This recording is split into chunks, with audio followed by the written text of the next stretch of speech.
নমস্কার বন্ধুরা, আমি আজকে একটা খুব সাধারণ রেসিপি নিয়ে চলে এসেছি। এই যে এটা চিনতে পারছেন আপনারা, এটা হচ্ছে জলপাই। এই যে জলপাই, আমি জলপাইয়ের চাটনি কোনোদিনও করিনি, আজকে আমি জলপাইয়ের চাটনি করব। এটা দেখতে তো অনেকটাই আমড়ার মতো গোটা অবস্থায়, এই যে ঠিক যেমন ছোট ছোট আমড়া হয় ওই রকমই দেখতে। এটার নাম হচ্ছে জলপাই। তো আজকে আমি একটু জলপাইয়ের চাটনি করে নেব। এগুলো আমি কেটে রেখেছি, কাটা হয়ে গেছে। আমি কড়াইয়ে তেল বসিয়ে দিচ্ছি, এতে একটু পাঁচফোড়ন দেব, একটু সর্ষে আর হাফ শুকনো লঙ্কা।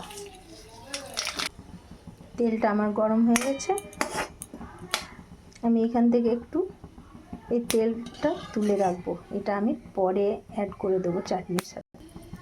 এবার আমি জলপাইটা তেলের মধ্যে ছেড়ে দেবো।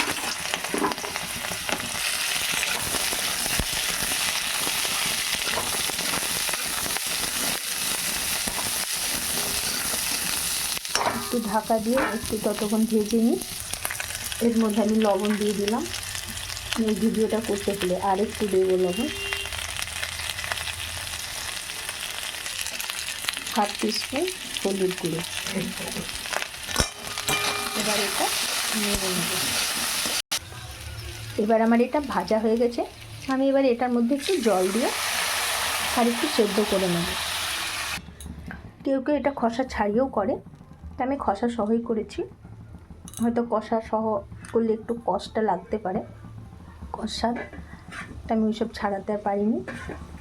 তো এবার আমি এটার মধ্যে ঢাকা দিয়ে দিচ্ছি। কিছুক্ষণ সেদ্ধ হওয়ার পরে আমি এটা চিনির রস দিয়ে নামিয়ে দেবো। এটাতে আমি চিনি দিতে পারতাম, কিন্তু যেহেতু আমার বাড়িতে রস ছিল, মিষ্টির রস অনেকটাই ছিল, তাই আমি এই রসটা এর মধ্যে দিয়ে দিলাম।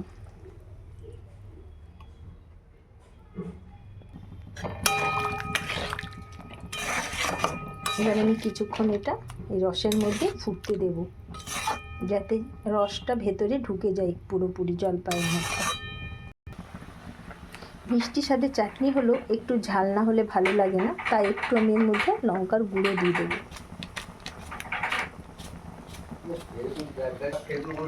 খেতে তো দারুণ হয়েছে, তবে একটু টকটা বেশি লাগছে, তাই আমি উপর থেকে আর একটু চিনি দিয়ে দেবো। আমি উপর থেকে আরও 2 চামচ চিনি দিয়ে একটু ফুটিয়ে নিই, এরপর নামিয়ে দেব। আমার জলপাইয়ের চাটনি তৈরি হয়ে গেছে। আমি এই যে তেলটা তুলে রেখেছিলাম, শুকনো লঙ্কা, সর্ষে ফোড়ন, পাঁচফোড়নটা, সেটা আমি একটু উপর থেকে দিয়ে দেবো।